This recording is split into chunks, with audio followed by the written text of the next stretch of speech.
Pui, ko oi ko itu yang mah nyanderu tenonde irange impu opuarke.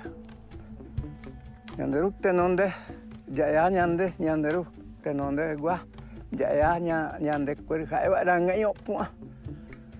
Oi, hai oi kwama. Ibu nyonoang ko kontai kwango nyonoang kwama pu. Nyanderu ang pe te yang apa omo puar ke pindo hai pu mai gue mau ke tu pecai gue apa yo gue omo rendia gue japo era mi guapo.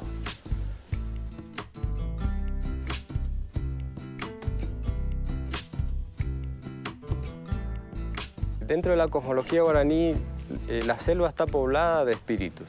Principalmente se encargan de cuidar que el aprovechamiento de esos recursos no sea excesivo. Por ejemplo, está un espíritu al que denominan el dueño de los árboles, que cuando una persona va a apear un árbol, por ejemplo, para aprovechar la madera o para extraer miel, tiene que hacerlo teniendo determinadas precauciones para evitar que ese espíritu le arroje una flecha que lo va a enfermar. La historia misionera se enraiza en un fenómeno puntual que fue la conquista española de la Cuenca del Plata. De hecho, la presencia hispánica se marca en esta región con la fundación de la ciudad de Asunción y la ciudad de Corrientes. En medio de esta situación de ocupación territorial por parte de estas dos potencias europeas del siglo XVI, que fueron España y Portugal, se encontraba un pueblo originario, el pueblo guaraní.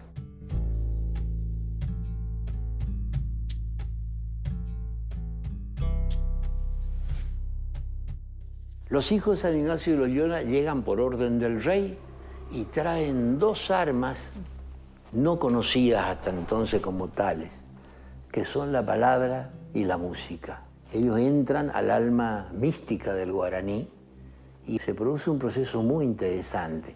En primer lugar, el trazado de los pueblos. Las casas grandes, extensas, ahora divididas por adentro para fomentar la familia y la monogamia. La plaza, donde los guaraníes hacían sus danzas religiosas, y como una proyección de la danza religiosa, el templo. Son muchos años, ¿sí?, de gestión jesuítica. En esos años de gestión jesuítica surge un nuevo guaraní, que es el guaraní reduccional. Ese guaraní reduccional tiene hábitos urbanos, las jefaturas, los liderazgos se transmiten hereditariamente, ¿sí? Entonces, esto no es guaraní jesuítico, es un orden organizado por los jesuitas.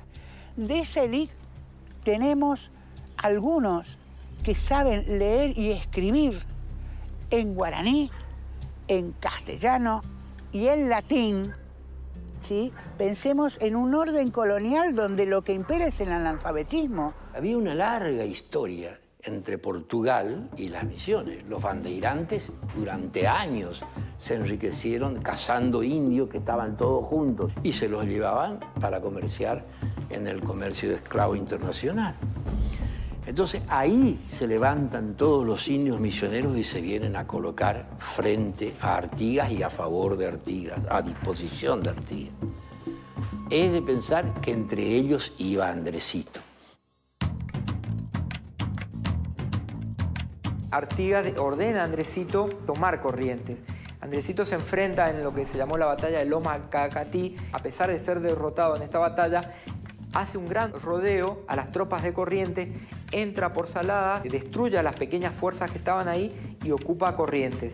Y en un momento determinado, cuando tenía que bajar a encontrarse con Artigas en el paso de Itacurubí, lo espera una emboscada muy importante de Abreu, nuevamente el coronel Abreu, y lo derrota.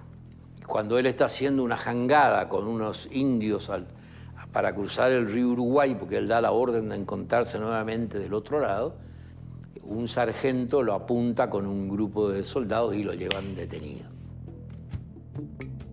De 1870 a 1897 es una migración espontánea totalmente, tanto a Posadas como los que vienen de Brasil, como los que vienen de Paraguay, después de la guerra, los que vienen de Corrientes, totalmente espontánea. Pero ese periodo fue muy sustancioso porque sirvió para que la colonización en Misiones se difundiera. Después hay una colonización que viene directamente de ultramar y que después de un periplo por Argentina no exitoso, recalan en Misiones, que son las colonias de Apóstoles, Azara, con unas pocas familias de polacos y ucranianos, que es una colonización exitosa porque prendió, digamos, ¿no? Generó una atracción para colonos del mismo origen. Como el Schwelm le dijo, traigan todo lo que puedan para comenzar acá, herramientas. Entonces mi gente, mi abuela, puso en el cajón del equipo, vamos a decir, el equipo, papas para semilla. Y cuando llegaron a Buenos Aires, abrieron el cajón ese, ya salieron los brotos de las papas. ¿Y qué pasó?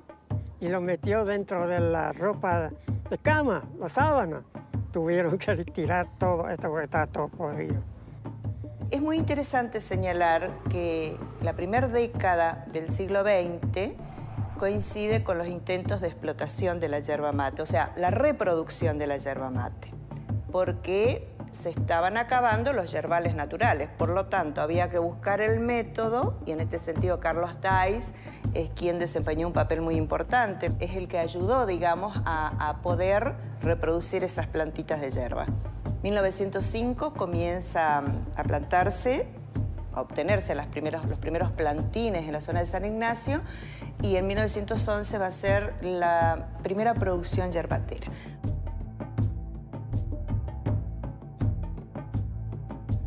Los colonos ucranianos, rusos y polacos de la zona centro del territorio de Misiones organizan una marcha de protesta el 15 de marzo de 1936 con el objetivo de reclamar un único precio de 6 pesos por arroba de tabaco, la distribución y mensura equitativa de las tierras que ocupaban y la eliminación del reciente impuesto implementado por el CRIN sobre las nuevas plantaciones de yerba mate. Por las características y la magnitud de la represión, seguramente existieron numerosos muertos.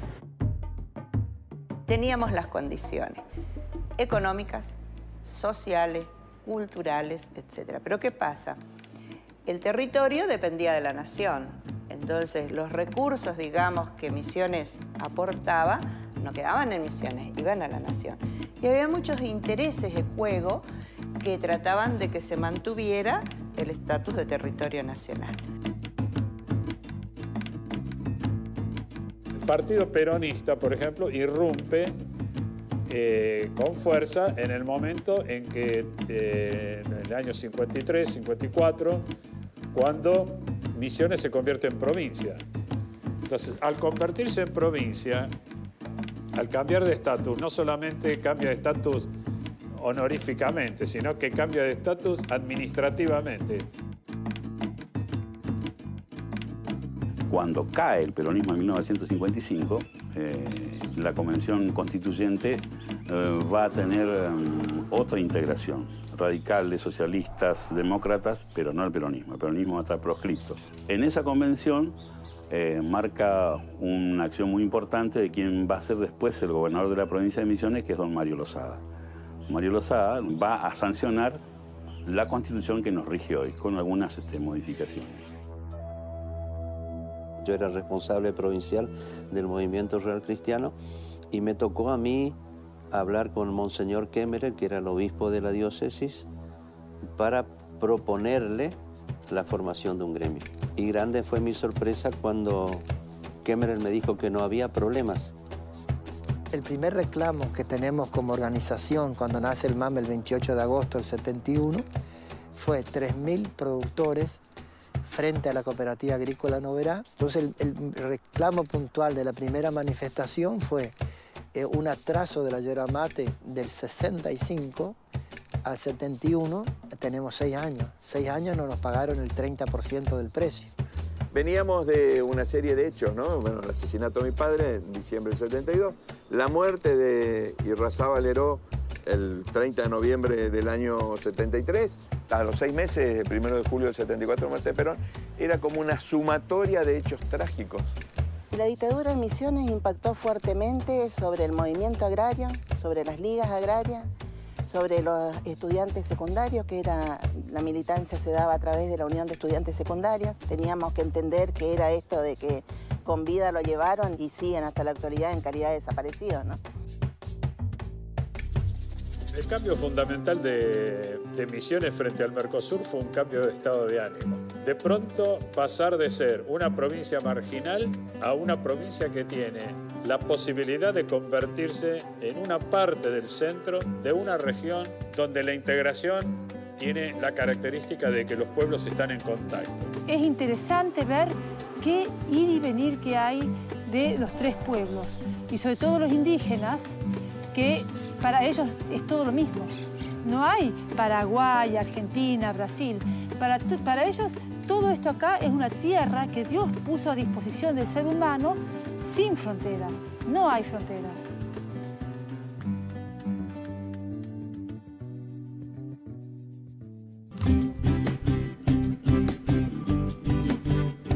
Misiones es hoy una provincia habitada por diferentes etnias que la enriquecen culturalmente día a día.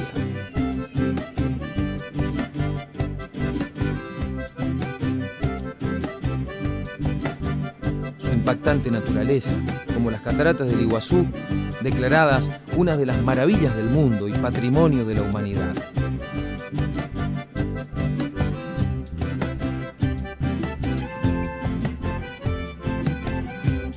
Los altos del Moconá y los más variados paisajes atraen visitantes de todo el mundo.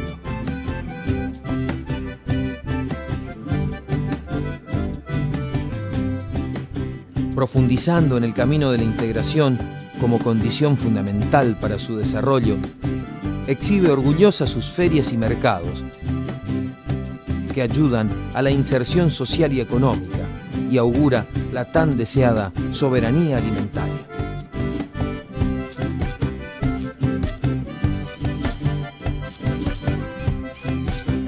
La Tierra Colorada es testigo del crecimiento del pueblo misionero.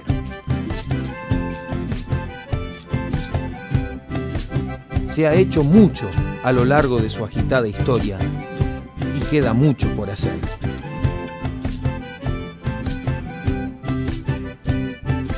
Andresito, hace casi 2 siglos, dejó el desafío planteado de luchar por obtener una provincia equitativa, con libertad y justicia para todos.